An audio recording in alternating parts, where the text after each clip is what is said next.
हरिः ओम्। व्यासाय भवनाशाय श्रीशाय गुणराशये हृद्याय शुद्धविद्याय मध्वाय च नमो नमः। नारायणाय परिपूर्णगुणार्णवाय विश्वोदय स्थितिलयो नियतिप्रदाय ज्ञानप्रदाय विबुधासुरसौख्यदुःख सत्कारणाय वितताय नमो नमस्ते। श्रीगुरुभ्यो नमः। हरिः ओम्। ಸರಿಯಾಗಿ ಬರ್ತಾ ಇದೆಯಲ್ಲ ವಿಡಿಯೋ? ಕ್ಲಿಯರ್ ಆಗಿ ಬರ್ತಾ ಇದೆ ಆಚಾರ್ಯ, ಕರೆಕ್ಟ್. ಬರ್ತಾ ಇದೆ ಆಚಾರ್ಯ, ಬರ್ತಾ ಇದೆ, ಕ್ಲಿಯರ್ ಆಗಿ ಬರ್ತಿದೆ. ಹಿಂದಿನ ಪಾಠದಲ್ಲಿ ನಾವು ನೋಡಿದಂತೆ ಆ ಶಂತನು ಮಹಾರಾಜ ಕಾಡಿಗೆ ಹೋದಾಗ ಅಲ್ಲಿ ಶರದ್ವಾನ್ ಎಂಬಂತಹ ಋಷಿಗಳಿಗೆ ಹುಟ್ಟಿದಂತಹ ಇಬ್ಬರು ಮಕ್ಕಳು, ಒಂದು ಗಂಡು ಒಂದು ಹೆಣ್ಣು. ಒಂದು ಸಾಕ್ಷಾತ್ ಬೃಹಸ್ಪತ್ಯಾಚಾರ್ಯರ ಹೆಂಡತಿ ತಾರೆ ಹೆಣ್ಣು ಮಗಳಾಗಿ ಹುಟ್ಟಿದ್ದಳು. ಇನ್ನು ವಿಷ್ಕಂಬ ಎನ್ನುವಂತ ಒಬ್ಬ ರುದ್ರಗಣದ ರುದ್ರ, ಅವನು ಗಂಡು ಮಗಾಗಿ ಹುಟ್ಟಿದ್ದ. ಅವರಿಬ್ಬರ ಮೇಲೆ ಶಂತನುವಿಗೆ ಕೃಪೆ ಬಂತು, ಕರುಣೆ ಬಂತು. ಹಾಗಾಗಿ ಅವರಿಗೆ ಸಹಜವಾಗಿ ಕೃಪಿ ಅಂತನೇನೆ ನಾಮಕರಣ ಮಾಡಿದರು. ಆಮೇಲೆ ಬೃಹಸ್ಪತ್ಯಾಚಾರ್ಯರು ಭರದ್ವಾಜರ ವೀರ್ಯಸ್ಖಲನದಿಂದಾಗಿ ಹುಟ್ಟಿದರು, ಒಂದು ದೊನ್ನೆಯಲ್ಲಿ ಆ ವೀರ್ಯದಿಂದಾಗಿ ಹುಟ್ಟಿದರು. ಹಾಗಾಗಿ ಅವರಿಗೆ ದ್ರೋಣ ಅಂತಾನೆ, ದೊನ್ನೆ ಅಂತ ಸಂಸ್ಕೃತದಲ್ಲಿ ದ್ರೋಣಕ್ಕೆ ಅರ್ಥ. ಹಾಗಾಗಿ ಅದೇ ಹೆಸರನ್ನ ನಾಮಕರಣ ಮಾಡಿದರು. ಹೀಗೆ ಕೃಪರ ಜನನ ಆಯಿತು, ದ್ರೋಣಾಚಾರ್ಯರ ಜನನ ಆಯಿತು. ಅದಾದ ಮೇಲೆ ದ್ರೋಣಾಚಾರ್ಯರ ಬಾಲ್ಯದ ಮಿತ್ರ ಮುಂದೆ ಅವರಿಗೆ ದೊಡ್ಡ ಶತ್ರುವೇ ಆಗಿ ಕೊನೆಗೆ ಆ ದೃಪದನ ಮಗನೇ, ಅರ್ಥಾತ್ ತನ್ನ ಆಪ್ತ ಮಿತ್ರನ ಮಗನೇ ದ್ರೋಣಾಚಾರ್ಯನ ಕೊಲ್ಲುವಂತ ಪರಿಸ್ಥಿತಿ ಬಂತು. ಅಂತಹ ದೃಪದನ ಹುಟ್ಟಿನ ಬಗ್ಗೆ 67ನೇ ಶ್ಲೋಕದಿಂದಾಗಿ ತಿಳಿಸ್ತಾ ಇದ್ದಾರೆ. ಕಾಲೇ ಚ ತಸ್ಮಿನ್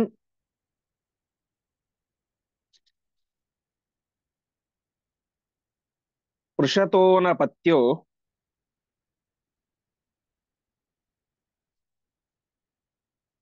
ವನೇತು ಪಾಂಚಾಲ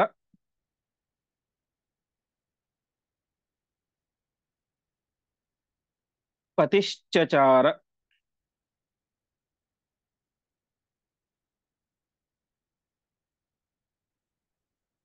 ತಥೋ ಮಹತ್ತಸ್ಯ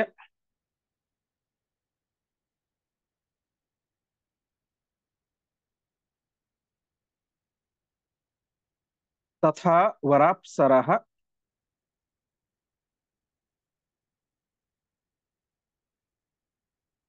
ವಲೋಕನಾತ್ ಸ್ಕಂದಿತಂ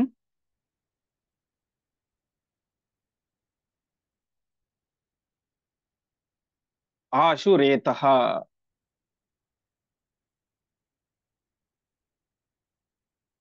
ಪದಚ್ಛೇದ. ಕಾಲೇ ಚ ತಸ್ಮಿನ್ ಪೃಷತಃ ಅನಪತ್ಯಃ ವನೆ ತು ಪಾಂಚಾಲಪತಿಃ ಚಚಾರ. ತಪಃ ಮಹತ್ ತಸ್ಯ ತಥಾ ವರಾಪ್ಸರಃ ಅವಲೋಕನಾತ್ ಸ್ಕಂದಿತಂ ಆಶು ರೇತಃ. ಈ ಸಂದರ್ಭದಲ್ಲಿ ಹುಟ್ಟಿದಂತ ಇನ್ನೊಬ್ಬ ವ್ಯಕ್ತಿ ಅದು ದೃಪದ ಅಂತ. ಅಂದ್ರೆ ಅವರೆಲ್ಲ ಒಂದೇ ಏಜನವರು. ಈ ಕೃಪಾ, ದ್ರೋಣಾಚಾರ್ಯರು ಮತ್ತು ದೃಪದ ಇವರೆಲ್ಲರೂ ಕೂಡ ಒಂದೇ ವಯಸ್ಸಿನಂತವರು, ಮತ್ತು ಭೀಷ್ಮಾಚಾರ್ಯರು. ಇವನು ಹೇಗೆ ಹುಟ್ಟಿದ ಅಂತ ಹೇಳ್ತಾ ಇದ್ದಾರೆ. ಇವನು ಕೂಡ ಅಯೋನಿಜ. ಕಾಲೇಚ ತಸ್ಮಿನ್ ಪೃಷತೋ ನೃಪತ್ಯ ಅರ್ಥಾತ್ ಅದೇ ಸಂದರ್ಭದಲ್ಲಿ ದ್ರೋಣಾಚಾರ್ಯರ ಕೃಪಾಚಾರ್ಯ ಜನನ ಆಗೋಯ್ತು. ಅದೇ ಒಂದು ಸಂದರ್ಭದಲ್ಲಿ ಪಾಂಚಾಲಪತಿ, ಪಾಂಚಾಲ ಎನ್ನುವಂತ ಒಬ್ಬ ದೇಶದ ರಾಜ, ಅವನ ಹೆಸರೇನು ಪೃಷತ ಅಂತ. ಪೃಷತ ಎನ್ನುವಂತಹ ಪಾಂಚಾಲ ದೇಶದ ರಾಜ. ಆ ದೇಶಕ್ಕೆ ಪಾಂಚಾಲ ಅಂತ ಹೆಸರು ಯಾಕೆ ಬಂತು ಅಂತ ಹೇಳ್ತಾರೆ. ಹಿಂದೆ 5 ಜನ ಆ ರಾಜ್ಯಕ್ಕೆ ರಾಜರಿದ್ದರು. ಮುದ್ಗಲ, ಸಂಜಯ, ಬೃಹದಿಶು, ಯವೀನರ, ಕಾಂಪಿಲ್ಯ ಅಂತ. ಈ 5 ಜನ ಇದ್ರೆ ಸಾಕು, ಬೇರೆ ಯಾವ ಸೈನ್ಯ, ಸೇನಾಧಿಪತಿಗಳು, ಆನೆ, ಕುದುರೆ ಯಾವುದು ಬೇಕಾಗಿರ್ಲಿಲ್ಲ. ಈ 5 ಜನ ಇದ್ದರೆ ದೇಶ ಸುಭದ್ರವಾಗಿರುತ್ತೆ. ಸೊ ಪಂಚ ಅಲಂ, ಪಂಚ ಅಂದ್ರೆ 5, ಅಲಂ ಅಂದ್ರೆ ಸಾಕು. ಈ 5 ಜನ ಸಾಕು ದೇಶದ ರಕ್ಷಣೆಗೆ ಅಂತ ಆ ದೇಶಕ್ಕೆ ಪಾಂಚಾಲ ಅಂತ ಹೆಸರು ಬಂದ್ಬಿಡ್ತು. ಅಂದ್ರೆ ಇವರು ತುಂಬಾ ರಾಮನ ಕಾಲದಂಥವ್ರು. ಇವರು ಈಗ ನಡೀತಾ ಇರೋದು 28ನೇ ದ್ವಾಪರ ಯುಗ, ಈ ಮಹಾಭಾರತ ಈಗ ನಾ ಕತೆ ಹೇಳ್ತಾ ಇರೋದು. ಇವರು ಇದ್ದದ್ದು ಸುಮಾರು 2-3 ಹಿಂದಿನ ಯುಗಚಕ್ರಗಳಲ್ಲಿ 24-25ನೇ ಯುಗಚಕ್ರಗಳಲ್ಲಿ ಇದ್ದಂತಹ ರಾಜರಿವರು 5 ಜನ. ಅವರ ವಂಶದಲ್ಲಿ ಇವನು ಪೃಷತ ಎನ್ನುವಂತಹ ರಾಜ ಬಂದ. ಅವನೇನಾಗಿದ್ದ ಅನಪತ್ಯ. ಅಪತ್ಯ ಅಂದ್ರೆ ಮಕ್ಕಳು. ಅನಪತ್ಯ ಅಂದ್ರೆ ಅವನಿಗೆ ಸಂತಾನ ಇರಲಿಲ್ಲ. ಪಾಂಚಾಲ ದೇಶದ ರಾಜ, ಸಂತಾನ ಇರಲಿಲ್ಲ. ಅದಕ್ಕೆ ಅವನೇನ್ ಮಾಡಿದ, ವನೆ ಮಹತ್ತಪಃ ಚಚಾರ, ಕಾಡಿಗೆ ಹೋಗಿ ದೊಡ್ಡ ತಪಸ್ಸು, ಮಹತ್ತಪಃ ಶ್ರೇಷ್ಠವಾದಂತಹ, ಅರ್ಥಾತ್ ಇಷ್ಟು ಉಗ್ರವಾದಂತಹ ತಪಸ್ಸನ್ನು ಮಾಡಿದ. ಎಲ್ಲವನ್ನು ಕೂಡ ಬಿಟ್ಟು ಉಗ್ರವಾದಂತಹ ತಪಸ್ಸನ್ನ ಮಾಡಿದ. ಆ ಸಂದರ್ಭದಲ್ಲಿ ಏನಾಯ್ತು ನೋಡಿ, ಹೋಗಿದ್ದು ತಪಸ್ ಮಾಡ್ಲಿಕ್ಕೆ ಅಂತ. ಆಗಿದ್ದೇನು, ತಸ್ಯ ತಥಾ ವರಾಪ್ಸರಹ ಅವಲೋಕನಾತ್, ಅಲ್ಲೂ ಕೂಡ ಒಬ್ಬ ಅಪ್ಸರಾ ಸ್ತ್ರೀಯನ್ನು ನೋಡಿದ. ಹಾಗಾಗಿ ಕಾಮವನ್ನು ಗೆಲ್ಲುವುದು ತುಂಬಾ ಅಂದ್ರೆ ತುಂಬಾ ಕಷ್ಟ. ನಾವು ಹಿಂದೆ ಇಷ್ಟೆಲ್ಲ ಕಥೆಗಳನ್ನು ಕೇಳ್ತಾ ಬಂದಿದ್ದೀವಿ. ಅದರಲ್ಲಿ ಕಂಡದ್ದು ಇಷ್ಟೇ, ಕಾಡಿಗೆ ಅಂತ ಹೋಗಿರ್ತಾರೆ, ಅಥವಾ ನದಿಗೆ ಸ್ನಾನಕ್ಕೆ ಅಂತ ಹೋಗಿರ್ತಾರೆ, ಉದ್ಯಾನವನಕ್ಕೆ ಅಂತ ಹೋಗಿರ್ತಾರೆ. ಅಲ್ಲಿ ಯಾರನ್ನು ಅಪ್ಸರಾ ಸ್ತ್ರೀಯನ್ನು ಇನ್ಯಾರನ್ನು ನೋಡೋದು, ಅಲ್ಲಿ ವೀರ್ಯಪಾತ ಆಗುವುದು. ಅದರಿಂದ ಮುಂದೆ ಸಂತಾನವೇ ಬಂತು, ಅದರಲ್ಲೇನು ಸಂದೇಹ ಇಲ್ಲ. ಆದರೆ ಆ ಕಾಮವನ್ನು ಗೆಲ್ಲುವುದು ತುಂಬಾ ಕಷ್ಟ ಅಂತ ಹೇಳ್ತಾರೆ. ಆ ರೀತಿಯಾಗಿ ಅಲ್ಲೇನಾಯ್ತು, ಒಂದು ನಿಮಿಷ,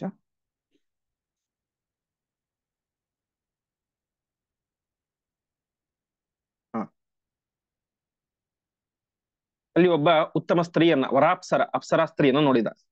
ಅಪ್ಸರಾ ಸ್ತ್ರೀಯ ಅವಲೋಕನ ನೋಡಿದ್ರಿಂದಾಗಿ ಆ ರೇಷಃ ರೇತಃ ಆಶು ಸ್ಕಂದಿತಃ, ಅವನ ರೇತಸ್ಸು ತಕ್ಷಣ ಪತನ ಆಯಿತು, ರೇತಸ್ಸು ವೀರ್ಯಸ್ಖಲನ ಆಯಿತು. ಹೀಗೆ ಉತ್ತಮವಾದಂತಹ ಅಪ್ಸರಾ ಸ್ತ್ರೀಯನ್ನು ನೋಡಿದ್ರಿಂದಾಗಿ ತಪಸ್ ಮಾಡ್ಲಿಕ್ಕೆ ಅಂತ ಕಾಡಿಗೆ ಹೋದಂತಹ ಆ ಪಾಂಚಾಲ ದೊರೆ ಪೃಷತ ಎನ್ನುವಂತ ರಾಜನಿಗೆ ಅಲ್ಲಿ ವೀರ್ಯಪಾತ ಆಯಿತು. ಇಲ್ಲಿ ಆಚಾರ್ಯರು ಕೇವಲ ವರಾಪ್ಸರಹ ಅಂತ ಹೇಳಿದ್ದಾರೆ, ಒಬ್ಬ ಉತ್ತಮ ಆ ಅಪ್ಸರಾ ಸ್ತ್ರೀ ಅಂತ. ಅವಳ ಹೆಸರನ್ನ ಹೇಳಿಲ್ಲ. ಅದಕ್ಕೆ ವ್ಯಾಖ್ಯಾನಕಾರರು ತಾಮ್ರಪರ್ಣಿ ಆಚಾರ್ಯರು ಯಾರು ಅಂತ ಹೇಳ್ತಾರೆ. ಅವರು ಮಹಾಭಾರತದ ವಾಕ್ಯವನ್ನು ಕೋಟ್ ಮಾಡಿ ಹೇಳ್ತಾರೆ, ಸಂಗತ ಚಾಪ್ಸರಾ ರಾಜನ್ ಮೇನಕೇತಿ ಪರಿಶ್ರುತ ಅಂತ. ಹಾಗೆ ಸಂಪ್ರಾಪ್ತ ಸಹಸಾ ರಾಜನ್ ಮೇನಕೇತಿ ಪರಿಶ್ರುತ ಅಂತ. ಬಂದಂತ ಅಪ್ಸರಾ ಸ್ತ್ರೀ ಯಾರು ಅಂದ್ರೆ ಮೇನಕೆ. ಇವತ್ತು ನಾವು ಕೇಳುವಂತಹ ಪ್ರಸಿದ್ಧವಾದಂತಹ ರಂಭೆ, ಊರ್ವಶಿ, ಮೇನಕೆ, ತಿಲೋತ್ತಮತೆ ಅಂತ ಕೇಳ್ತೇವಲ್ಲ, ಆ ಪ್ರಸಿದ್ಧ ಅಪ್ಸರಾ ಸ್ತ್ರೀಯಲ್ಲಿ ಒಬ್ಬಳು ಮೇನಕೆ. ಆ ಮೇನಕೆಯನ್ನು ನೋಡಿದ್ರಿಂದಾಗಿ ಈ ಪೃಷತ ಮಹಾರಾಜನಿಗೆ ವೀರ್ಯಪಾತ ಆಯಿತು ಅಂತ ತಿಳಿಸ್ತಾ ಇದ್ದಾರೆ. ಮುಂದೆ ಸತದ್ವಿರಜ್ಯ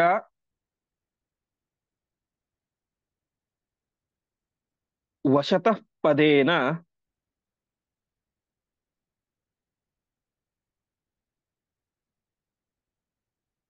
ಸಮಾಕ್ರಮತ್ ತಸ್ಯ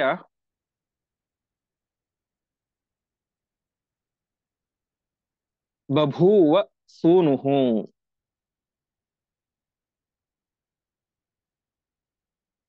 ಹೂಹೂತು ನಾಮ್ನಾ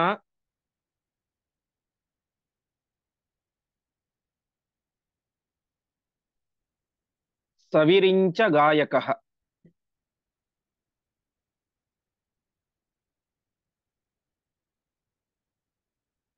ನಾಮ್ನಾವಹೋಯೋ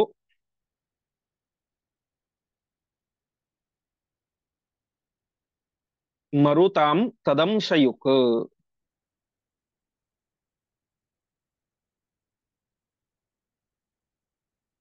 ಪದಚ್ಛೇದ. ಸಹ ತದ್ವಿಲಜ್ಜಾವಶತಃ ಪದೇನ ಸಮಾಕ್ರಮತ್ ತಸ್ಯ ಬಭೂವ ಸೂನುಃ. ಹೂಹು ತು ನಾಮ್ನಾ ಸಹ ವಿರಿಂಚಗಾಯಕಃ. ನಾಮ್ನಾ ಆವಹಃ ಯಹ ಮರುತಾಂ ತದಂಶಯುಕು. ಇವನು ಕಾಡಿಗೆ ಬಂದದ್ದು ತಪಸ್ ಮಾಡ್ಲಿಕ್ಕೆ ಅಂತ ಪಶ್ಯತ ಮಹಾರಾಜ. ಆದದ್ದು ಒಂದು ಅಪ್ಸರಾ ಸ್ತ್ರೀಯನ್ನ ನೋಡಿ ವೀರ್ಯಪಾತ ಆಯಿತು. ಅವರಿಗೆ ವಿಲಜ್ಜಾವಶತ, ನಾಚಿಕೆ ಆಯ್ತಂತೆ. ಎಂತಹ ವ್ಯಕ್ತಿ ನಾನು, ಕಾಡಿಗೆ ತಪಸ್ ಮಾಡ್ಲಿಕ್ಕೆ ಅಂತ ಬಂದು ಈ ರೀತಿಯಾದಂತಹ ಅನರ್ಥ ಆಯ್ತಲ್ಲ ಅಂತ ತಾನೇ ಮಾಡಿದ. ಅವನ ವೀರ್ಯಪಾತ ಆಗಿತ್ತು. ಆ ವೀರ್ಯವನ್ನ ಪದೇನ ಸಮಾಕ್ರಮತ್, ಕಾಲಿಂದ ಮುಚ್ಚಿದ. ಆವಾಗ ಏನಾಯ್ತು, ತಸ್ಯ ಬಭೂವ ಸೂನುಹು, ಆ ಒಂದು ಅವನ ವೀರ್ಯದಿಂದಾಗಿ ಒಂದು ಮಗು ಹುಟ್ಟಿತು, ಗಂಡು ಮಗು ಹುಟ್ಟಿದ. ಅವನ್ ಯಾರು ಅಂತಂದ್ರೆ ಹೂಹೂತು ನಾಮ್ನ, ಅವನ ಹೆಸರು ಹೂಹು ಅಂತ. ನಾಮ್ನ ಹೂಹು, ಹೆಸರಿನಿಂದ ಅವನು ಹೂಹು ಅಂತ. ಅವನ್ ಯಾರು, ವಿರಿಂಚ ಗಾಯಕ, ಒಬ್ಬ ಗಂಧರ್ವ, ಅರ್ಥಾತ್ ಬ್ರಹ್ಮದೇವರ ಸಭೆಯಲ್ಲಿ ಆಸ್ಥಾನದಲ್ಲಿ ಹಾಡನ್ನ ಹಾಡುವಂತ ಒಬ್ಬ ಪ್ರಸಿದ್ಧ ಗಾಯಕ. ಇಷ್ಟ ಆಯಿತು. ಅದರ ಜೊತೆಗೆ ಅವನಲ್ಲಿ ಮರುತಾಂ ಆವಹ ನಾಮ್ನ ತದಂಶಯುಕ್, ಮರುದೇವತೆಗಳಲ್ಲಿ ಒಬ್ಬ ಆವಹ ಅಂತ, ಆ ಆವಾಹನ ಅಂಶ ಅವನಲ್ಲಿ ಇತ್ತು. ಪೃಷತ ವೀರ್ಯವನ್ನ ಮುಚ್ಚಿದ ಕಾಲಿಂದ ಅಲ್ಲಿ ಒಬ್ಬ ಗಂಡು ಮಗು ಹುಟ್ಟಿದ. ಅವನ ಯಾರು ಅಂತಂದ್ರೆ ಹೂಹು ಎನ್ನುವಂತ ಒಬ್ಬ ಬ್ರಹ್ಮದೇವರ ಸಭೆಯಲ್ಲಿ ಹಾಡನ್ನು ಹಾಡುವಂತ ಗಾಯಕ ಗಂಧರ್ವ. ಜೊತೆಗೆ ಅವನಲ್ಲಿ ಈ ಆವಹ ಎನ್ನುವಂತ ಒಬ್ಬ ಮರುದೇವತೆಯ ಅಂಶ ಇತ್ತು. ಹೀಗೆ ಮಹಾಪರಾಕ್ರಮಿಯಾದ ಅವನು, ಅವನೇ ದೃಪದ ಅಂತ. ಹೀಗೆ ಕಾಡಿಗೆ ಬಂದಂತಹ ಉದ್ದೇಶ ತಪಸ್ ಮಾಡಬೇಕು. ತಪಸ್ಯಾಕೆ ಸತ್ಸಂತಾನ ಆಗಬೇಕು ಅಂತ. ಸತ್ಸಂತಾನದ ಭಾಗ್ಯವು ಕೂಡ ಅವನಿಗೆ ಅಲ್ಲಿ ಸಿಕ್ತು. ಯಾಕೆ ಸತ್ಸಂತಾನ ಅಂತ ಹೇಳಿದೆ ಅಂತಂದ್ರೆ, ತಾಯಿಯ ಗರ್ಭದ ವಾಸ ಮಾಡಿ ಒಂದು ಮಗು ಹೊರಗೆ ಬಂತು ಅಂತಂದ್ರೆ ದೋಷಗಳು ಸಹಜ ಅಂತೆ. ಹಾಗಾಗಿ ತಾಯಿಯ ಗರ್ಭದಲ್ಲಿ ವಾಸ ಮಾಡದೆ ಹುಟ್ಟುವುದು ಅತ್ಯಂತ ಒಂದು ಉನ್ನತವಾದಂತ ಯೋಗ್ಯತೆ ಸಂಪಾದನೆ ಮಾಡಲಿಕ್ಕೆ ಕಾರಣ ಆಗುತ್ತೆ ಅಂತ ಶಾಸ್ತ್ರಕಾರ ತಿಳಿಸ್ತಾರೆ. ಹಾಗಾಗಿ ಏನೇ ಅಯೋನಿಜರಾದರೆ ಅದು ಒಳ್ಳೆ ಒಂದು ಶ್ರೇಷ್ಠತೆಗೆ ಕಾರಣ ಆಗುತ್ತೆ ಅಂತ. ಹೀಗೆ ದೃಪದ ಮಹಾರಾಜನು ಕೂಡ ವಾಸ್ತವಿಕವಾಗಿ ಒಬ್ಬ ಒಳ್ಳೆ ದೊಡ್ಡ ಜ್ಞಾನಿ ಅವನು. ಆದ್ರೆ ಮುಂದೆ ಏನೋ ದ್ರೋಣಾಚಾರ್ಯ ಜೊತೆಗೆ ವಿರೋಧ ಅನ್ನೋದಾಯಿತು. ಹಾಗಾಗಿ ಏನೇ ಆ ದ್ರೌಪದಿ ಅವತಾರ ಮಾಡ್ಲಿಕ್ಕೆ ಕಾರಣ ಆಯಿತು. ದ್ರೌಪದಿ ಸಾಕ್ಷಾತ್ ಭಾರತೀ ದೇವಿ. ಹಿಂದಿನ ನಾನು ಅನೇಕ ಸಲ ಹೇಳಿದಂತೆ ಪರಶುಕ್ಲ ತ್ರಯರಲ್ಲಿ ಒಬ್ಬಳು, ದೋಷದ ಸ್ಪರ್ಶವೇ ಇಲ್ಲದಿರುವಂತಹ ಶುದ್ಧ ಸ್ತ್ರೀ. ಅಂತಹ ಭಾರತೀ ದೇವಿಯರು ಅವತಾರ ಮಾಡಬೇಕು ಅಂತ ಹೇಳಿ ಎಷ್ಟು ಪುಣ್ಯವಂತನಾಗಿರಬೇಕು. ಹೀಗೆ ದೃಪದ ಮಹಾರಾಜ ವಿಶಿಷ್ಟವಾದಂತಹ ಪುಣ್ಯಶಾಲಿಯಾಗಿದ್ದ. ಅವನು ಯಾರು ಅಂತಂದ್ರೆ ಹೂಹು ಎನ್ನುವಂತಹ ಗಂಧರ್ವ, ಜೊತೆಗೆ ಅವನಲ್ಲಿ ಮರುದೇವತೆಗಳಲ್ಲಿ ಒಬ್ಬನಾದಂತಹ ಆವಹನ ಆವೇಶ ಅನ್ನೋದು ಇತ್ತು. ಮುಂದೆ ಸದ್ರೋಣ ತಾತಾತ್,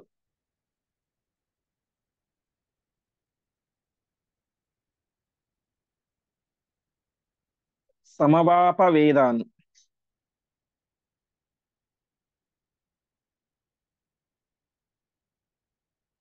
ಅಸ್ತ್ರಾಣಿ ವಿದ್ಯಾಶ್ಚ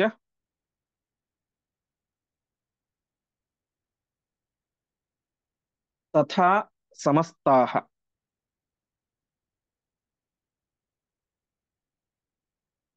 ದ್ರೋಣೇನ ಯುಕ್ತಃ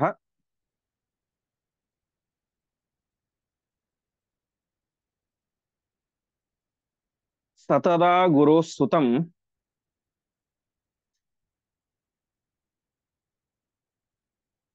ಸಹೈವ ನೌ ರಾಜ್ಯಂ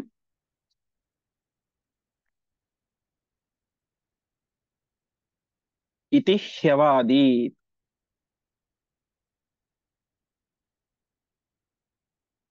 ಪದಚ್ಛೇದ. ಸಹ ದ್ರೋಣತಾತಾತ್ ಸಮವಾಪ ವೇದಾನ್ ಅಸ್ತ್ರಾಣಿ ವಿದ್ಯಾಃ ಚ ತಥಾ ಸಮಸ್ತಾಃ ದ್ರೋಣೇನ ಯುಕ್ತಃ ಸಹ ತದಾ ಗುರೋಃ ಸುತಂ ಸಹ ಏವ ನೌ ರಾಜ್ಯಂ ಇತಿ ಹಿ ಅವಾದೀತ್. ಈ ದೃಪದ ವಿಶೇಷವಾಗಿ ಏನ್ ಮಾಡಿದ, ದ್ರೋಣ ತಾತಾತ್, ದ್ರೋಣನ ತಾತನಿಂದ, ತಾತ ಅಂದ್ರೆ ನಿನ್ನೆ ಹೇಳಿದಂತೆ ತಂದೆಯ ಅಂತ, ದ್ರೋಣಾಚಾರ್ಯರ ತಂದೆಯ ಜೊತೆಗೆ, ತಂದೆ ಯಾರು ಭರದ್ವಾಜರು, ಆ ಭರದ್ವಾಜ ಋಷಿಗಳ ಹತ್ತಿರ ದ್ರೋಣೇನ ಯುಕ್ತ, ದ್ರೋಣಾಚಾರ್ಯ ಜೊತೆಗೇನೆ, ಅರ್ಥಾತ್ ಇಬ್ಬರು ಸಮಾನ ವಯಸ್ಕರು. ಸೊ ಇಲ್ಲಿ ದೃಪದ ಮತ್ತು ದ್ರೋಣ ಇಬ್ಬರು ಕೂಡ ಸೇರಿಕೊಂಡು ಆ ಭರದ್ವಾಜ ಋಷಿಗಳಿಂದಾಗಿ ವಿಶೇಷವಾಗಿ ವೇದಾನ್ ಅಸ್ತ್ರಾಣಿ ವಿದ್ಯಾಶ್ಚ, ವೇದ ವಿದ್ಯೆಯನ್ನ ಅಸ್ತ್ರ ವಿದ್ಯೆಯನ್ನ ಎಲ್ಲ ಶಾಸ್ತ್ರಗಳನ್ನು ಕೂಡ ಅಧ್ಯಯನ ಮಾಡಿದರು. ದೃಪದ ಮತ್ತು ದ್ರೋಣ ಒಟ್ಟಿಗೆ ಮಾಡಿದರು. ದೃಪದ ಭರದ್ವಾಜ ಹತ್ರ ಯಾಕೆ ಬಂದ ಅಂತಂದ್ರೆ, ಈ ದೃಪದನ ತಂದೆ ಯಾರು ಪೃಷತ ಮಹಾರಾಜ ಇದ್ನಲ್ಲ, ಆ ಪೃಷತ ಮಹಾರಾಜ ಮತ್ತು ಭರದ್ವಾಜ ಇಬ್ಬರು ಕೂಡ ಸ್ನೇಹಿತರಾಗಿದ್ದರು ಭರದ್ವಾಜ ಋಷಿಗಳು. ಹಾಗಾಗಿ ದೃಪದ ಮಹಾರಾಜನನ್ನ ಭರದ್ವಾಜರ ಹತ್ರ ಬಿಟ್ಟ. ಪೃಷತ ಮಹಾರಾಜ ದೃಪದನನ್ನ ಅವನ ಹತ್ರ ಬಿಟ್ಟ. ಅಲ್ಲಿ ದ್ರೋಣಾಚಾರ್ಯ ಜೊತೆಗೆ ಸೇರಿಕೊಂಡು ವಿಶೇಷವಾಗಿ ಎಲ್ಲ ವಿದ್ಯಾಭ್ಯಾಸವನ್ನು ಕೂಡ ಮಾಡಿದ. ಆವಾಗ ಅವರಿಬ್ಬರಲ್ಲಿ ಗಾಢವಾದಂತಹ ಒಂದು ಸ್ನೇಹ ಬೆಳೆದು ಬಿಡ್ತು. ದೃಪದ ತಾನೊಬ್ಬ ರಾಜಕುಮಾರನಾಗಿದ್ದ, ದ್ರೋಣ ಒಬ್ಬ ಋಷಿಯ ಮಗ. ಅಷ್ಟಿದ್ದರೂ ಕೂಡ ಅವರ ಮಧ್ಯದಲ್ಲಿ ವಿಶಿಷ್ಟವಾದಂತಹ ಒಂದು ಪ್ರೀತಿ ಸ್ನೇಹ ಎಲ್ಲವೂ ಕೂಡ ಬೆಳೆದು ಬಿಟ್ಟಿತ್ತು. ಕೊನೆಗೆ ವಿದ್ಯಾಭ್ಯಾಸ ಮುಗಿದಾಗ ದ್ರೋಣಾಚಾರ್ಯರಿಗೆ ದೃಪದ ಹೇಳ್ತಾನೆ ಅಂತೆ, ಸಹೈವನೋ ರಾಜ್ಯಂ, ಮುಂದೆ ನಾ ರಾಜನಾಗ್ತೇನೆ, ರಾಜನಾದಾಗ ನಾವಿಬ್ಬರೂ ಸೇರಿಕೊಂಡೇ ರಾಜ್ಯಭಾರ ಮಾಡೋಣ ಆಯ್ತಾ ಅಂತ ಹೇಳ್ತಾನೆ ಅಂತೆ ದೃಪದ ಮಹಾರಾಜ ದ್ರೋಣಾಚಾರ್ಯರಿಗೆ. ಅಂದ್ರೆ ಅಷ್ಟು ಪ್ರೀತಿ ಸ್ನೇಹ ಇದ್ದಿತ್ತು. ಹೀಗೆ ಅವನು ಗುರೋಸ್ತುತಂ, ತನ್ನ ಗುರುವಿನ ಮಗ, ದ್ರುಪದನ ಗುರುಗಳು ಭರದ್ವಾಜರು, ಆ ಭರದ್ವಾಜರ ಮಗ ದ್ರೋಣಾಚಾರ್ಯರು.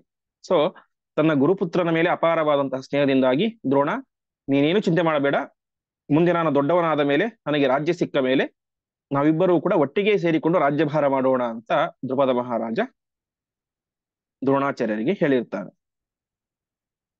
ಮುಂದೆ ಪದೇ ಧೃತತ್ವಾತ್,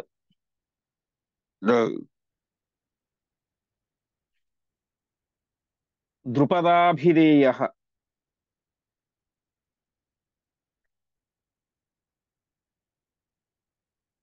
ಸರಾಜ್ಯಮಾಪಾಥ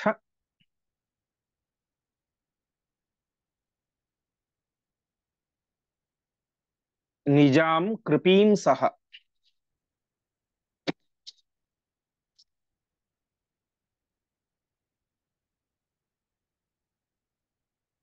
ದ್ರೋಣೋಪಿ ಭಾರ್ಯಾಂ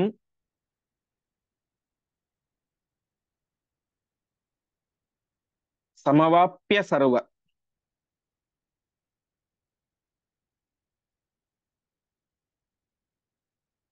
ಪ್ರತಿಗ್ರಹೋಜ್ಜಶ್ಚ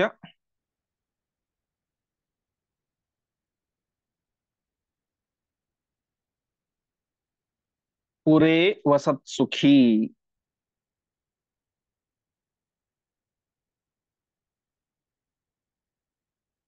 ಪದಚ್ಛೇದ. ಪದೇ ಧೃತತ್ವಾತ್ ದ್ರುಪದಾಭಿಧೇಯ ಸಹ ರಾಜ್ಯಂ ಆಪ ಅಥ ನಿಜಾಂ ಕೃಪೀಂ ಸಹ ದ್ರೋಣಃ ಅಪಿ ಭಾರ್ಯಾಂ ಸಮವಾಪ್ಯ ಸರ್ವಪ್ರತಿಗ್ರಹೋಜ್ಜಃ ಚ ಪುರೇ ಅವಸತ್ ಸುಖೀ. ಪದೇ ಧೃತತ್ವಾತ್, ಪೃಷತ ಮಹಾರಾಜ ತನ್ನ ಮಗನಿಗೆ ದ್ರುಪದ ಅಂತ ನಾಮಕರಣ ಮಾಡಿದ. ದ್ರುಪದ ಶಬ್ದಕ್ಕೆ ಅರ್ಥ ಏನಂತಂದ್ರೆ ಕಾಲಿಂದ ಮುಚ್ಚುವುದು ಅಂತ. ಅಂದ್ರೆ ಪದೇ ಧೃತತ್ವಾತ್, ವೀರ್ಯಪಾತ ಆದಾಗ ಆ ವೀರ್ಯವನ್ನ ಪದೇ ಧೃತ, ಕಾಲಿನಿಂದಾಗಿ ಧೃತ ಮುಚ್ಚಿದ, ಹಾಗಾಗಿ ಅಲ್ಲಿಂದ ಮಗ ಹುಟ್ಟಿದ. ಸೊ ಅವನಿಗೆ ದ್ರುಪದ ಅಂತಾನೆ ನಾಮಕರಣ ಮಾಡಿಬಿಟ್ಟ. ಹೀಗೆ ಹಿಂದಿನ ಕಾಲದಲ್ಲೆಲ್ಲ ಆ ಹೆಸರುಗಳಿಗೆ ಒಂದು ಅರ್ಥ ಇರ್ತಾ ಇತ್ತು. ಇವನಿಗೆ ದ್ರುಪದ ಅಂತ ಮಾಡಿದ್ದು. ಭರದ್ವಾಜರು ಧ್ವನಿಯಲ್ಲಿ ಆ ವೀರ್ಯಪಾತ ಆಗಿದ್ರಿಂದಾಗಿ ಮಗನಿಗೆ ದ್ರೋಣ ಅಂತಾನೆ ನಾಮಕರಣ ಮಾಡಿದರು. ಶಂತನು ಮಹಾರಾಜ ಆ ಮಕ್ಕಳ ಮೇಲೆ ಕೃಪೆ ಬಂತು, ಹಾಗಾಗಿ ಕೃಪಾ ಅಂತಾನೆ ನಾಮಕರಣ ಮಾಡಿಬಿಟ್ರು. ಹೀಗೆ ಒಂದು ಹೆಸರುಗಳು ಅನ್ವರ್ಥವಾಗಿ ಇರ್ತಾ ಇತ್ತು. ಹೀಗೆ ಇವನು ಕೂಡ, ಪೃಷತ ಮಹಾರಾಜನು ಕೂಡ ತನ್ನ ಮಗನಿಗೆ ದ್ರುಪದಾಭಿಧೇಯ, ದ್ರುಪದ ಅಂತ ನಾಮಕರಣ ಮಾಡಿದ. ಮುಂದೆ ಅವನಿಗೆ ರಾಜ್ಯವು ಕೂಡ ಸಿಕ್ತು. ಯಾರಿಗೆ? ದ್ರುಪದ ಮಹಾರಾಜನಿಗೆ. ಆವಾಗ ಅವನು ಹೇಳಿದ್ರೆ ಮರ್ತು ಬಿಟ್ಟ. ಏನ್ ಹೇಳಿದ್ದ? ದ್ರೋಣಾಚಾರ್ಯರಿಗೆ ಇಬ್ಬರು ನಾವು ಒಟ್ಟಿಗೆ ರಾಜ್ಯಭಾರ ಮಾಡೋಣ ಅಂತ ಹೇಳಿದ್ದ. ಅದನ್ನೆಲ್ಲ ಮರ್ತು ಬಿಟ್ಟ. ಒಟ್ಟಿನಲ್ಲಿ ಅವನಿಗೆ ರಾಜ್ಯ ಸಿಕ್ತು. ಈ ಕಡೆ ದ್ರೋಣಾಚಾರ್ಯರಿಗೆ ಯೋಗ್ಯ ವಯಸ್ಸಾಯಿತು, ಮದುವೆ ಮಾಡಿಕೊಂಡ್ರು. ಮದುವೆ ಯಾರನ್ನು ಮಾಡಿಕೊಂಡ್ರು ಅಂತಂದ್ರೆ ನಿಜಾಂ ಕೃಪೀಂ ಸಹ, ತನ್ನ ಹೆಂಡತಿಯಾದಂತಹ ಕೃಪಿಯನ್ನೇ, ಕೃಪಿಯನ್ನೇ ದ್ರೋಣೋಪಿ ಭಾರ್ಯಾಂ ಸಮವಾಪಿ, ಹೆಂಡತಿಯನಾಗಿ ಸ್ವೀಕಾರ ಮಾಡಿದರು ಅಂತ. ಇಲ್ಲಿ ನಿಜ ಅಂತ ತನ್ನವಳು ಅಂತ. ತನ್ನವಳು ಅಂತಂದ್ರೆ ದ್ರೋಣಾಚಾರ್ಯರು ಯಾರ ಅವತಾರ? ಬೃಹಸ್ಪತ್ಯಾಚಾರ್ಯರ ಅವತಾರ. ಈ ಕೃಪಿ ಇದ್ದಾರಲ್ಲ, ಆ ಕೃಪಿ ಯಾರ ಅವತಾರ? ಬೃಹಸ್ಪತ್ಯಾಚಾರ್ಯರ ಹೆಂಡತಿಯಾದಂತಹ ತಾರೆಯ ಅವತಾರ. ಸೊ ಇವರಿಬ್ಬರು ಕೂಡ ಮೂಲ ರೂಪದಲ್ಲಿ ಗಂಡ ಹೆಂಡತಿಯರು. ಹಾಗಾಗಿ ಇಲ್ಲಿಯೂ ಕೂಡ ಅವರೇನಾದ್ರು ಪರಸ್ಪರ ಗಂಡ ಹೆಂಡತಿಯರಾದರು. ಹೀಗೆ ದ್ರೋಣಾಚಾರ್ಯರು ಕೃಪಿಯನ್ನ ಮದುವೆಯಾದರು. ಭಾರ್ಯ ಅಂದ್ರೆ ಹೆಂಡತಿ. ಮದುವೆಯಾಗಿ ಒಂದು ವ್ರತವನ್ನು ಹೇಳಿದ್ರು ಅವರು. ಏನು ವ್ರತ ಅಂತಂದ್ರೆ ಸರ್ವ ಪ್ರತಿಗ್ರಹೋಶ್ಚ. ಪ್ರತಿಗ್ರಹ ಅಂತಂದ್ರೆ ಸ್ವೀಕಾರ ಮಾಡೋದು. ಬ್ರಾಹ್ಮಣನಿಗೆ 6 ಕರ್ಮಗಳನ್ನ ಹೇಳ್ತಾರೆ. ಷಟ್ಕರ್ಮ, ಅಧ್ಯಯನ, ಅಧ್ಯಾಪನ, ದಾನ, ಪ್ರತಿಗ್ರಹ, ಯಜನ, ಯಾಜನ ಅಂತ. ಅರ್ಥಾತ್ ತಾನು ಅಧ್ಯಯನವನ್ನು ಮಾಡಬೇಕು, ಇನ್ನೊಬ್ಬರಿಗೆ ಅಧ್ಯಾಪನ, ಅದನ್ನು ತಾನು ಅಧ್ಯಯನ ಮಾಡಿದ್ದನ್ನು ಹೇಳಬೇಕು, 2 ಆಯ್ತು. ದಾನ ಪ್ರತಿಗ್ರಹ, ದಾನವನ್ನು ತಾನು ಕೊಡಬೇಕು, ದಾನವನ್ನು ತಾನು ಇನ್ನೊಬ್ಬರ ಕೈಯಿಂದ ಸ್ವೀಕಾರವೂ ಮಾಡಬೇಕು, 2 ಆಯ್ತು. ಆಮೇಲೆ ಯಜನ, ಯಾಜನ, ತಾನು ತನ್ನ ಉದ್ಧಾರಕ್ಕೋಸ್ಕರ ಯಜ್ಞಗಳನ್ನ ಮಾಡಬೇಕು, ತಾನು ಪುರೋಹಿತನಾಗಿ ಇನ್ನೊಬ್ಬರ ಕೈಯಿಂದಲೂ ಯಜ್ಞವನ್ನು ಮಾಡಿಸಬೇಕು. ಇದು 6 ಕರ್ಮಗಳು ಬ್ರಾಹ್ಮಣನಾದಂತನು ಮಾಡಲೇಬೇಕು ಅಂತ ಶಾಸ್ತ್ರ ವಿಧಾನ ಮಾಡುತ್ತೆ. ಅದರಲ್ಲಿ ಒಂದು ಪ್ರತಿಗ್ರಹ, ದಾನವನ್ನು ಸ್ವೀಕಾರ ಮಾಡಲೇಬೇಕು, ಅದು ಬ್ರಾಹ್ಮಣನ ಒಂದು ಕರ್ತವ್ಯ ಅಂತ. ಇಲ್ಲಿ ದ್ರೋಣಾಚಾರ್ಯ ಏನ್ ಮಾಡ್ತಾ ಇದ್ದಾರೆ? ಸರ್ವ ಪ್ರತಿಗ್ರಹೋಜ್ಜ, ಇನ್ನು ಮುಂದೆ ನಾನು ಯಾರ ಕೈಯಿಂದಲೂ ಕೂಡ ಏನನ್ನು ಪ್ರತಿಗ್ರಹ ಸ್ವೀಕಾರ ಮಾಡೋದು, ದಾನವನ್ನು ಸ್ವೀಕಾರ ಮಾಡೋದಿಲ್ಲ ಅಂತ ಅದನ್ನು ಅವರು ಬಿಟ್ಟು ಪುರೇ ಅವಸತ್ ಸುಖಿ. ಪುರ ಅಂದ್ರೆ ಪಟ್ಟಣದಲ್ಲಿ ಸುಖವಾಗಿ ವಾಸ ಮಾಡಿದ್ರು ಅಂತ ಆಚಾರ್ಯ ಹೇಳ್ತಾ ಇದ್ದಾರೆ. ಶಾಸ್ತ್ರದಲ್ಲಿ ಅದಕ್ಕೊಂದು ಇದು ಕೂಡ ಇದೆ, ಏನಂತ, ಪ್ರತಿಗ್ರಹವನ್ನು ಮಾಡಬೇಕು, ಆದರೆ ಅದೇನು ಕಂಪಲ್ಸರಿ ಅಲ್ಲ. ಒಂದು ವೇಳೆ ಅವನಿಗೆ ಜೀವನದಲ್ಲಿ ವೈರಾಗ್ಯ ಬಂದಿದ್ದರೆ ಅವನು ಪ್ರತಿಗ್ರಹ ವೃತ್ತಿಯಿಂದ, ಅಪ್ರತಿಗ್ರಹ ವೃತ್ತಿಯಿಂದ, ಅರ್ಥಾತ್ ನಾನು ಯಾರಿಂದ ಏನನ್ನು ಕೂಡ ಸ್ವೀಕಾರ ಮಾಡೋದಿಲ್ಲ, ಪರಮಾತ್ಮ ಏನು ಆ ಕಾಲಕ್ಕೆ ಕೊಡ್ತಾನೋ ಅದರಿಂದಲೇ ನಾನು ಜೀವನ ಮಾಡ್ತೇನೆ ಅಂತ ಆ ವೃತ್ತಿಯನ್ನು ಮಾಡ್ಲಿಕ್ಕೆ ಕೂಡ ಶಾಸ್ತ್ರದಲ್ಲಿ ಅನುಮತಿಯನ್ನು ಕೊಟ್ಟಿದ್ದಾರೆ. ಹಾಗಾಗಿ ದ್ರೋಣಾಚಾರ್ಯರು ಅಪ್ರತಿಗ್ರಹ ವೃತ್ತಿ, ನಾನು ಯಾರಿಂದಲೂ ಕೂಡ ದೇಹಿ ಅಂತ ಕೈ ಒಡ್ಡದೇನೆ ಅಪ್ರತಿಗ್ರಹ ವೃತ್ತಿಯಿಂದ ಜೀವನ ಮಾಡ್ತೇನೆ ಅಂತ. ಎಲ್ಲಿ ಜೀವನ ಮಾಡ್ತೇನೆ? ಯಾವುದೋ ಹಳ್ಳಿಯಲ್ಲೋ ಕಾಡಲ್ಲೋ ಜೀವನ ಮಾಡಿದ್ರೆ ಸರಿ, ಪ್ರತಿಗ್ರಹ ವೃತ್ತಿ ಏನೋ ಬೇಕಾಗಿಲ್ಲ. ಆದರೆ ಪುರೇ ಅವಸತ್ ಸುಖಿ, ಪಟ್ಟಣದಲ್ಲಿ ಅಂತ ಹೇಳ್ತಾ ಇದ್ದಾರೆ. ಆಚಾರ್ಯರ ಒಂದು ಮಾತುಗಳು ಹೇಗಿದ್ದಾವೆ, ಸುಮ್ಮನೆ ಹೇಳ್ಬಿಡೋದಾಗಿತ್ತು ಅಪ್ರತಿಗ್ರಹ ವೃತ್ತಿಯಿಂದ ಜೀವನ ಮಾಡ್ತಾ ಇದ್ದ ಅಂತ. ಆದರೆ ಅಪ್ರತಿಗ್ರಹ ವೃತ್ತಿಯಿಂದ ಪಟ್ಟಣದಲ್ಲಿ ಜೀವನ ಮಾಡ್ತಾ ಇದ್ದ. ಪಟ್ಟಣದಲ್ಲಿ ಜೀವನ ಮಾಡೋದು ಅಂತ ಹೇಳಿದ್ರೆ ತುಂಬಾ ಕಷ್ಟ. ಹಾಗಾಗಿ ಯಾರು ದ್ರೋಣಾಚಾರ್ಯರು ಅಪ್ರತಿಗ್ರಹ ವೃತ್ತಿಯಿಂದಾಗಿ ಪಟ್ಟಣದಲ್ಲಿ ವಾಸ ಮಾಡ್ತಾ ಇದ್ರು. ಅದು ಕೂಡ ಹೇಗೆ? ಸುಖೀ ಅವಸತ್, ಸುಖವಾಗಿ ಆನಂದದಿಂದಾಗಿ ಅಪ್ರತಿಗ್ರಹ ವೃತ್ತಿಯನ್ನು ಮಾಡ್ತಾ ಇದ್ರು ಕೂಡ ಯಾರ ಹತ್ತಿರವೂ ಕೂಡ ಏನನ್ನು ಸ್ವೀಕಾರ ಮಾಡದೇನೆ ಪಟ್ಟಣದಲ್ಲಿ ಸುಖವಾಗಿ ದ್ರೋಣಾಚಾರ್ಯರು ವಾಸ ಮಾಡಿದರು. ಅದಕ್ಕೆ ಪ್ರಧಾನವಾದಂತಹ ಕಾರಣ ಏನು ಅಂತ ಹೇಳಿದ್ರೆ, ಪರಮಾತ್ಮ ಆ ಸಂದರ್ಭಕ್ಕೆ ಏನು ಕೊಡ್ತಾನೋ ಅದನ್ನು ಸ್ವೀಕಾರ ಮಾಡಿ ಖುಷಿಯಾಗಿರೋದು, ಯದೃಚ್ಛ ಲಾಭ ಸಂತುಷ್ಟ ಅಂತ ಹೇಳ್ತಾರೆ. ಆ ರೀತಿಯಾಗಿ ಪರಮಾತ್ಮನ ಒಂದು ಅನುಗ್ರಹದಿಂದ ಏನ್ ಸಿಗುತ್ತೋ ಅದರಲ್ಲೇನೆ ಸುಖ ಪಡ್ತಾ ತಾವು ವಿಶೇಷವಾಗಿ ವಾಸ ಮಾಡ್ತಾ ಇದ್ರು. ಅದು ಯಾವ ವೃತ್ತಿ ಅಂತ ಮುಂದೆ ಹೇಳ್ತಾರೆ. ಶಿಲೋಂಚ ವೃತ್ತಿಯೈವ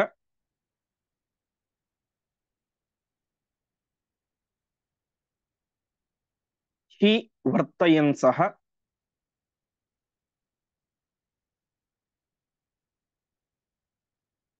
ಧರ್ಮಂ ಮಹಾಂತಂ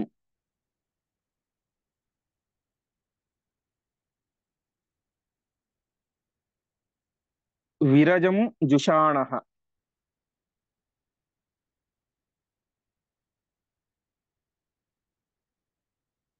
ಉವಾಸ ನಾಗಾಖ್ಯ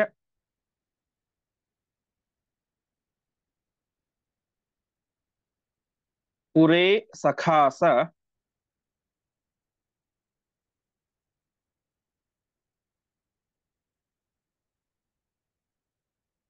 ದೇವೌ ವ್ರತಸ್ಯಾಥ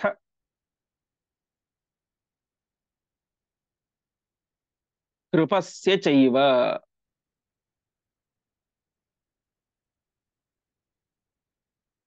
ಪದಚ್ಛೇದ. ಶಿಲೋಂಚ ವೃತ್ತ್ಯ ಏವ ಹಿ ವರ್ತಯನ್ ಸಹ ಧರ್ಮಂ ಮಹಾಂತಂ ವಿರಜಂ ಜುಷಾಣಃ ಉವಾಸ ನಾಗಾಖ್ಯಪುರೇ ಸಖ ಆಸ ದೇವವ್ರತಸ್ಯ ಅಥ ಕೃಪಸ್ಯ ಚ ಏವ. ಸರಿ, ಇವ ಜೀವನ ಹೇಗ್ ಮಾಡ್ತಾ ಇದ್ರು? ಅವ್ರೇನು ಉದ್ಯೋಗ ಮಾಡ್ತಾ ಇದ್ರಾ? ಇಲ್ಲ. ಯಾರ ಹತ್ರ ಹೋಗಿ ಏನಾದ್ರು ಕೇಳ್ತಾ ಇದ್ರ? ಅದು ಕೂಡ ಇಲ್ಲ. ಹೊಟ್ಟೆ ಗತಿ ಏನು ಅಂತ ಕೇಳಿದ್ರೆ ಶಿಲೋಂಚ ವೃತ್ತಿಯಿಂದಾಗಿ ಜೀವನ ಮಾಡ್ತಾ ಇದ್ರು ಅಂತ ಹೇಳ್ತಾ ಇದ್ದಾರೆ.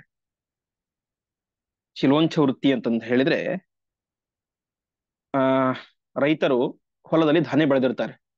ಧಾನ್ಯ ಬೆಳೆ ಪೂರ್ತಿಯಾಗಿ ಮುಗಿದ ಮೇಲೆ ಅದನ್ನ ಕಟಾವು ಮಾಡಿ ಒಂದ್ ಕಡೆ ರಾಶಿ ಅಂತ ಹಾಕ್ತಾರೆ.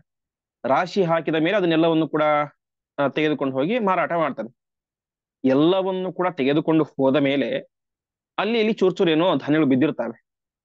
ಆ ಧಾನ್ಯಗಳನ್ನು ಹೋಗಿ ಸಂಗ್ರಹ ಮಾಡಿಕೊಂಡು ಅದನ್ನು ಉಪಯೋಗಿಸಿಕೊಂಡು ಜೀವನ ಮಾಡೋದಕ್ಕೆ ಶಿಲೋಂಚ ವೃತ್ತಿ ಅಂತ ಕರೀತಾರೆ. ಈ ಶಿಲೋಂಚ ವೃತ್ತಿ ಒಬ್ಬ ಬ್ರಾಹ್ಮಣನಿಗೆ ಅತ್ಯಂತ ಶ್ರೇಷ್ಠವಾದದ್ದು ಅಂತ ಶಾಸ್ತ್ರಗಳು ವಿಧಾನ ಮಾಡ್ತವೆ. ಅದನ್ನು ನಾವು ಮಾಡ್ಲಿಕ್ಕೆ ಸಾಧ್ಯ ಇಲ್ಲ. ದೊಡ್ಡ ದೊಡ್ಡ ಯೋಗ್ಯತೆ ಇರುವಂತಹ ದೇವಾಂಶ ಸಂಭೂತರು ಮಾಡ್ಲಿಕ್ಕೆ ಸಾಧ್ಯ. ಅಷ್ಟು ಮನಸ್ಸಿನಲ್ಲಿ ವೈರಾಗ್ಯ ಇರಬೇಕು. ಜೊತೆಗೆ ಕುಟುಂಬದ ಸಹಕಾರ ಕೂಡ ಅತ್ಯಂತ ಪ್ರಧಾನವಾಗುತ್ತೆ. ಕೃಪಿಯು ಕೂಡ ಸಹಜವಾಗಿ ಮೂಲ ರೂಪದಲ್ಲಿಯೂ ಕೂಡ ಅವನ ಹೆಂಡತಿ ದೊಡ್ಡ ಜ್ಞಾನಿ. ಹಾಗಾಗಿ ಆ ದ್ರೋಣಾಚಾರ್ಯರು ಮತ್ತು ಕೃಪಿ ಇಬ್ಬರು ಕೂಡ ಸೇರಿಕೊಂಡು ಶಿಲೋಂಚ ವೃತ್ತಿಯಿಂದಾಗಿ ಜೀವನವನ್ನ ಮಾಡ್ತಾ ಇದ್ದಾರೆ. ಶಿಲೋಂಚ ವೃತ್ತಿಯೈವಹಿ ವರ್ತಯನ್ ಸಹ, ಶಿಲೋಂಚ ವೃತ್ತಿಯಿಂದಾಗಿ ತಾವು ಧರ್ಮಾಚರಣೆಯನ್ನು ಕೂಡ ಮಾಡ್ತಾ ಇದ್ದಾರೆ. ಅದು ಎಂತಹದ್ದು?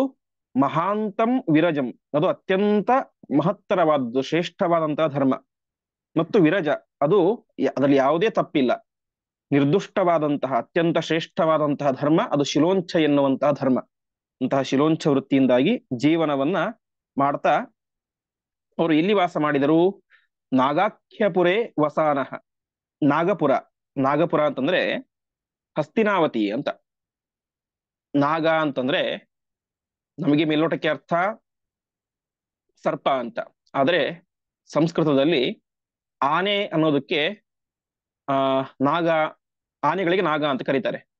ಇಲ್ಲಿ ಹಸ್ತಿನಾವತಿ ಅಂತ, ಹಸ್ತಿ ಶಬ್ದಕ್ಕೆ ಆನೆ ಅಂತ ಅರ್ಥ.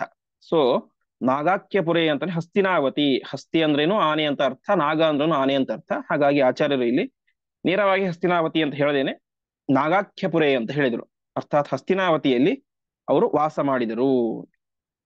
ವಾಸ ಮಾಡ್ಬೇಕಾದ್ರೆ ಏನಾಯ್ತು, ದೇವವ್ರತ ವ್ರತಸ್ಯ ಕೃಪಸ್ಯ ಸಖಾಸ. ದೇವವ್ರತರಿಗೆ ಮತ್ತು ಕೃಪಾಚಾರ್ಯರಿಗೆ ಈ ದ್ರೋಣಾಚಾರ್ಯ ಏನಾದ್ರು ಸಖಾಸ, ಸ್ನೇಹಿತರಾದರು. ಹೀಗೆ ಅತ್ಯದ್ಭುತವಾದಂತಹ ಶಿಲೋಂಚ ವೃತ್ತಿಯಿಂದಾಗಿ ಶುದ್ಧವಾದಂತಹ ಭಾಗವತ ಧರ್ಮವನ್ನು ಆಚರಣೆ ಮಾಡ್ತಾ ದ್ರೋಣಾಚಾರ್ಯರು ಹಸ್ತಿನಾವತಿ ಎನ್ನುವಂತಹ ದೊಡ್ಡ ಪಟ್ಟಣದಲ್ಲಿ ವಾಸವಾಗಿದ್ರು. ವಾಸ ಮಾಡ್ಬೇಕಾದ್ರೆ ದೇವವ್ರತ ಮತ್ತು ಕೃಪಾಚಾರ್ಯರಿಗೆ ಅವರಿಬ್ಬರು ಇವರಿಗೆ ಸ್ನೇಹಿತರಾದರು ಅಂತ. ಕೃಪಾಚಾರ್ಯರಂತೂ ತನ್ನ ಹೆಂಡತಿಯ ಸಹೋದರನೇ ಆಗಬೇಕು, ಕೃಪಿಯ ಸಹೋದರ. ದೇವವ್ರತ ಅವನು ಕೂಡ ಒಳ್ಳೆ ಮಿತ್ರನಾದ. ಹೀಗೆ ಮೂರು ಜನರು ಕೂಡ ಒಂದೇ ಒಂದು ಸಮಾನ ವಯಸ್ಕರು. ಅವರಿಬ್ಬರು ಕೂಡ, ಆ ಮೂರು ಜನರು ಕೂಡ ಅಲ್ಲಿ ಹಸ್ತಿನಾವತಿಯಲ್ಲಿ ವಾಸವಾಗಿದ್ರು. ಮುಂದೆ ತೇಷಾಂ ಸಮಾನು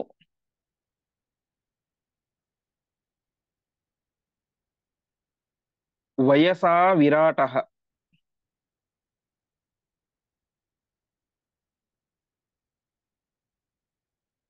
ಅಭೂದ್ದಹ ನಾಮ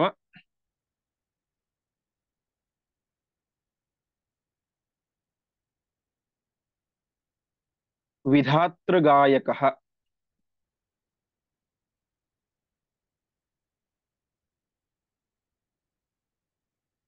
ಮರುತ್ಸುಯೋ ವಿವಹೋ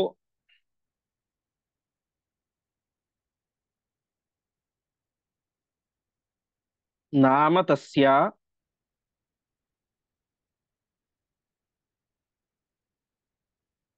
ವ್ಯಂಶೇನ ಯುಕ್ತಃ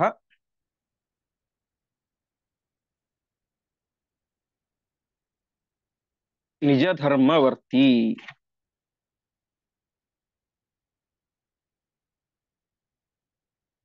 ಪದಚ್ಛೇದ.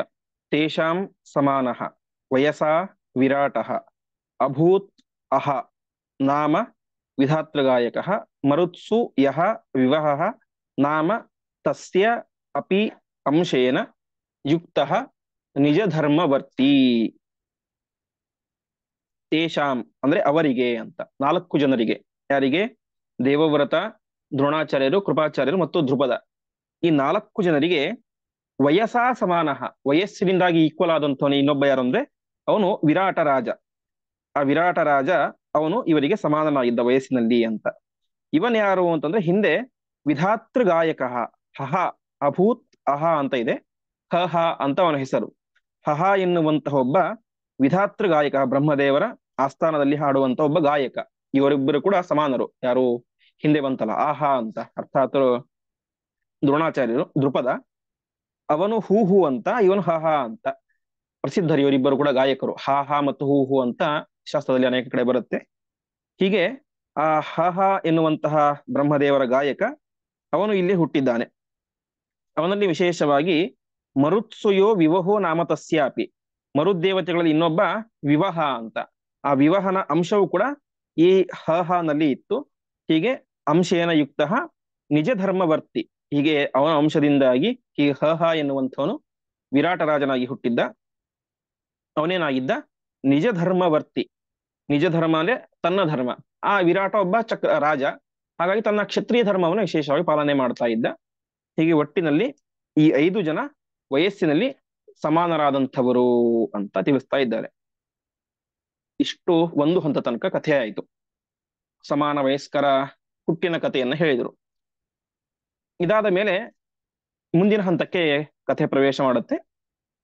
ಅದು ಯಾವ ಶಂತನು ಮಹಾರಾಜನ ಇನ್ನೊಂದು ಮದುವೆ, ಮುಂದೆ ಕುರುವಂಶ ಬೆಳಿಲಿಕ್ಕೆ ಕಾರಣವಾದಂತ ಶಂತನು ಮಹಾರಾಜನ ಇನ್ನೊಂದು ಮದುವೆ ಬಗ್ಗೆ ಶುರುವಾಗುತ್ತೆ. 73ನೇ ಶ್ಲೋಕ. ತದಃ ಕದಾಚಿತ್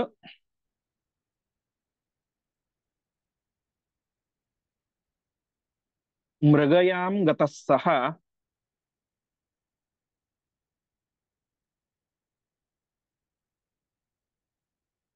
ದದರ್ಶ ಕನ್ಯಾಂ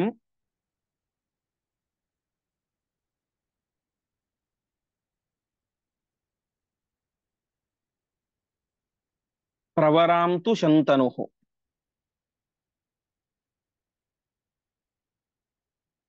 ಯಾ ಪೂರ್ವಸರ್ಗೆ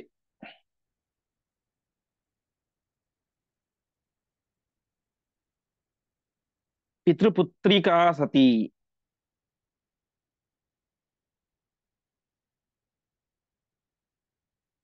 ಚಚಾರ ವಿಷ್ಣೋಃ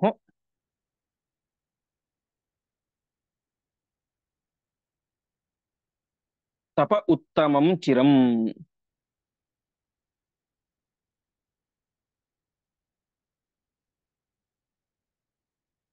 ಪದಚ್ಛೇದ. ತತಃ ಕದಾಚಿತ್ ಮೃಗಯಾಂ ಗತಃ ಸಹ ದದರ್ಶ ಕನ್ಯಾಂ ಪ್ರವರಾಂ ತು ಶಂತನುಃ. ಯಾ ಪೂರ್ವಸರ್ಗೆ ಪಿತೃಪುತ್ರಿಕಾ ಸತಿ ಚಚಾರ ವಿಷ್ಣೋಃ ತಪಃ ಉತ್ತಮಂ ಚಿರಂ. ತತಃ ಆಮೇಲೆ, ಆಮೇಲೆ ಅಂತಂದ್ರೆ ದೇವವ್ರತನಿಗೆ ಅಧ್ಯಯನ ಎಲ್ಲೂ ಕೂಡ ಮುಗೀತು, ಅವನಿಗೆ ಪಟ್ಟಾಭಿಷೇಕ ಕೂಡ ಆಯಿತು ಯುವರಾಜ ಪಟ್ಟದಲ್ಲಿ. ಆ ಸಂದರ್ಭದಲ್ಲಿ ಏನಾಯ್ತು, ಮೃಗಯಾಂ ಗತಃ ಸಹ ಶಂತನುಃ. ಈ ಶಂತನು ಮಹಾರಾಜ ಬೇಟೆಯಾಡ್ಲಿಕ್ಕೆ ಅಂತ ಒಮ್ಮೆ ಕಾಡಿಗೆ ಹೋಗಿರ್ತಾನೆ. ಕಾಡಿಗೆ ಹೋದಾಗ ಅಲ್ಲಿ ಕನ್ಯಾಂ ಪ್ರವರಾಂ ದದರ್ಶ, ಒಬ್ಬ ಉತ್ತಮವಾದಂತಹ ಕನ್ಯೆಯನ್ನ ನೋಡಿದ, ಹುಡುಗಿಯನ್ನ ನೋಡಿದ. ಆ ಹುಡುಗಿ ಯಾರು ಅಂತ ತಿಳಿಸ್ತಾ ಇದ್ದಾರೆ. ಅವಳು ಯಾರು ಅಂತಂದ್ರೆ ಯಾ ಪೂರ್ವಸರ್ಗೆ ಪಿತೃಪುತ್ರಿಕಾ ಸತಿ, ಅವಳು ಹಿಂದಿನ ಜನ್ಮದಲ್ಲಿ ಪಿತೃದೇವತೆಗಳ ಮಗಳಾಗಿ ಹುಟ್ಟಿದ್ದಳು. ಆ ಪಿತೃದೇವತೆಗಳ ಮಗಳಾದಂತಹ ಅವಳು ಚಚಾರ ವಿಷ್ಣೋಃ ತಪ ಉತ್ತಮಂ ಚಿರಂ, ಮುಂದೆ ತಾನು ವಿಶೇಷವಾಗಿ ಪರಮಾತ್ಮನ ಕುರಿತು ತಪಸ್ಸು ಮಾಡಿದಳು ಅಂತ ತಿಳಿಸ್ತಾ ಇದ್ದಾರೆ. ಆಚಾರ್ಯ ತಿಳಿಸೋದು ಇಷ್ಟೇ, ಅವಳು ಹಿಂದೆ ಪಿತೃದೇವತೆಗಳ ಮಗಳಾಗಿದ್ದಳು, ಪರಮಾತ್ಮನ ಕುರಿತು ಒಳ್ಳೆಯ ತಪಸ್ಸನ್ನ ಮಾಡಿದಳು ಅಂತ.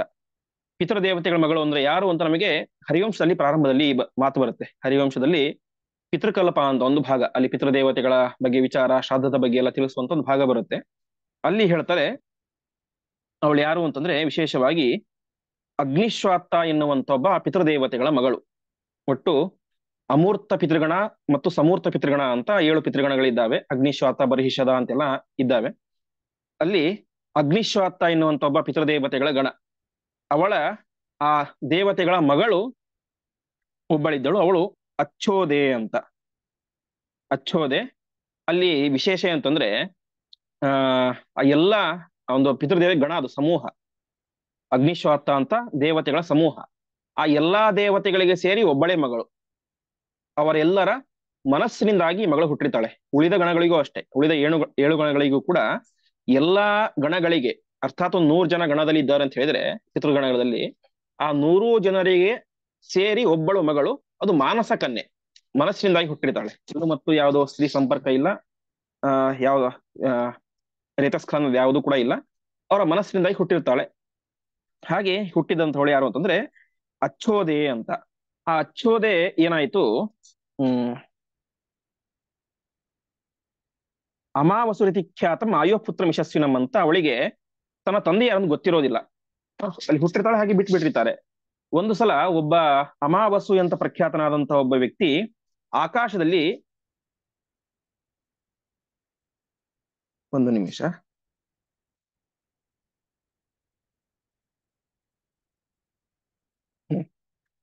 ಆಕಾಶದಲ್ಲಿ ಹೋಗ್ತಾ ಇರ್ತಾನೆ. ಆಕಾಶದಲ್ಲಿ ಹೋಗ್ತಾ ಇರ್ಬೇಕಾದ್ರೆ ಅವನನ್ನೇ ತನ್ನ ತಂದೆ ಅಂತ ಅನ್ಕೊಂಡ್ಬಿಡ್ತಾಳೆ. ಆ ರೀತಿಯಾಗಿ ಹೇಳಿದಾಗ ಈ ಅವಳ ಮೂಲ ಪಿತೃಗಳು ಯಾರಿರ್ತಾರೆ, ಅರ್ಥಾತ್ ಅಗ್ನಿಶ್ವಾತ ಎನ್ನುವಂತ ಪಿತೃಗಳು ಅವಳಿಗೆ ಶಾಪವನ್ನು ಕೊಡ್ತಾರೆ, ನೀನು ಮನುಷ್ಯ ಯೋನಿಯಲ್ಲಿ ಹುಟ್ಟು ಅಂತ. ಅಂದ್ರೆ ನಿನ್ನ ತಂದೆ ಅಲ್ಲದೆ ಇರುವಂತಹ ವ್ಯಕ್ತಿಯನ್ನ ನೀನು ತಂದೆ ಅಂತ ಚಿಂತನೆ ಮಾಡಿದಿ. ವಾಸ್ತವಿಕವಾಗಿ ಅವಳ ತಂದೆ ಯಾರು, ಅಗ್ನಿಶ್ವಾತ್ತ ಅಂತ ಪ್ರಖ್ಯಾತರ ಅಂತ ಪಿತೃ ದೇವತೆಗಳು. ಆದರೆ ಅವಳೇ ಮಾಡಿದಳು, ಅಮಾವಸು ಎನ್ನುವಂತ ಒಬ್ಬ ವ್ಯಕ್ತಿಯನ್ನ ತನ್ನ ತಂದೆ ಅಂತ ಅಂದುಕೊಂಡ್ಳು. ಅದರಿಂದಾಗಿ ಏನಾಯಿತು, ಅವಳು ಭೂಮಿ ಮೇಲೆ ಬಿದ್ದಳು. ಅಲ್ಲಿ ಅವಳಿಗೆ ನೀ ಮನುಷ್ಯಳಾಗಿ ಹುಟ್ಟುವಂತ ಶಾಪವನ್ನು ಕೊಡ್ತಾರೆ. ಅವಳು ಮುಂದೆ ಏನ್ ಮಾಡ್ತಾಳೆ, ಪರಮಾತ್ಮನ ಕುರಿತು ತಪಸ್ಸನ್ನ ಮಾಡ್ತಾ ಇದ್ದಾಳೆ ಅಂತ ತಿಳಿಸ್ತಾ ಇದ್ದಾರೆ. ಇಷ್ಟ ಆಯ್ತು. ಮುಂದೆ ಯಸ್ಯೈವರಂ ವಿಷ್ಣು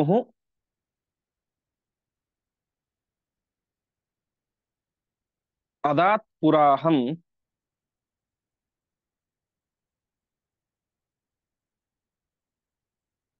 ಸುತಸ್ತವಸ್ಯಾಮಿ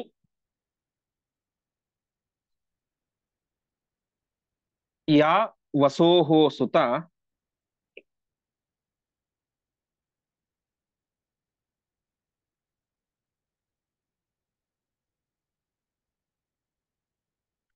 ಜಾತಾ ಪುನರ್ದಾಶ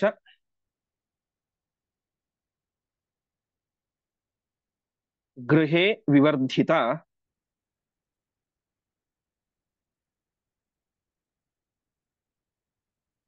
ವ್ಯಾಸಾತ್ಮನ ವಿಷ್ಣು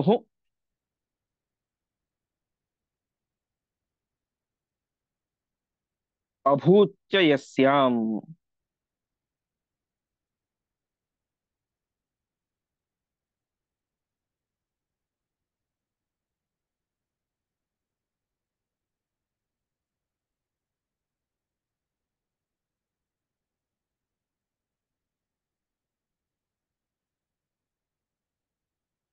ಪದಚ್ಛೇದ. ಯಸ್ಯೈ ವರಂ ವಿಷ್ಣು ಅದಾತ್ ಪುರಾ ಅಹಂ ಸುತಃ ತವ ಸ್ಯಾಮಿ ಯಾ ವಸೋಃ ಸುತ ಜಾತ ಪುನಃ ದಾಶಗೃಹೇ ವಿವರ್ಧಿತ ವ್ಯಾಸಾತ್ಮನ ವಿಷ್ಣು ಅಭೂತ್ ಚ ಯಸ್ಯಾಂ. ಆ ರೀತಿಯಾಗಿ ಅಚ್ಚೋದೆ ತಪಸ್ಸನ್ನ ಮಾಡಿದಳು ಪರಮಾತ್ಮನ ಕುರಿತು.